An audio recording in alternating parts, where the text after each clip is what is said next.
Pastor Nolan Soldahl here. So I was having a thought on my way into the office this morning, and that thought being, why do we lie to ourselves? Look, don't get me wrong. You, over time, as a human being, and myself included, we've all gone through and seen things that are really not good. They're not good for our souls. They're not good for just anything, really. They're not good. Um, and so to deal and cope with all these really evil things that we've had to go through, whether that be including some sort of um, misconduct from parents or a family member or whatever it is, a teacher, who knows, some adult who had influence over you, maybe friends who abused you that weren't really friends, but you still think of them as such because you knew nobody else. Yet those people, um, we end up trying to cope with it by lying to ourselves. That is the most selfish thing we can do as a human. That is the most selfish thing, and let me tell you why. It's the most selfish thing because if you're lying to yourself, how is that affecting everybody else around you? You're lying not only to yourself at that point, but to everybody else. That's selfish. That's real selfish. So if you want to stop being a selfish person, start being honest with yourself first. And as a Jesus follower, we've got this nifty voice in the back of our head called the Holy Spirit that I gotta say at times is great and other times I'm really not happy because I want to stay in my bad habits, but that's not how that works.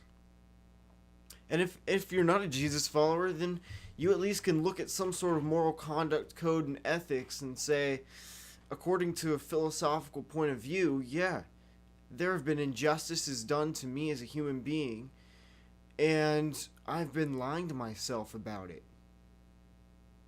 So stop lying to yourself. And I can't say it's that simple, right? It's never that simple.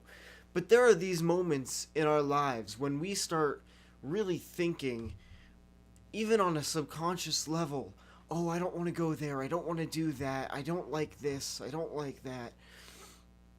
Usually that's an indicator, as long as it's not an opinion or a preference, but like a major life choice or some sort of life decision, some sort of commitment issue, who knows, struggling with an addiction, abuse, wanting to abuse others, those kinds of things, willing to stay in abusive relationships, willing to break up with people just because you don't like what they think in relationship, whether they're, romantically oriented or not, doesn't matter. You're still essentially ending that relationship, breaking up with them.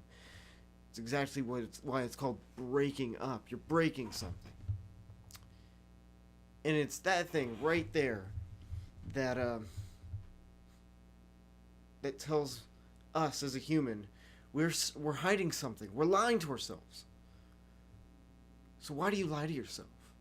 Ask yourself that question. Why do you lie to yourself? Jesus, at all times, thinking about the Bible here, he never was alone. And I'm not talking physically, though he always surrounded himself with friends and company, I imagine. Except for those, 40 days and the times he prayed in the mornings and he meditated. He took time between him and the Father. So is that really being alone? I don't think so. I don't think he ever actually was alone.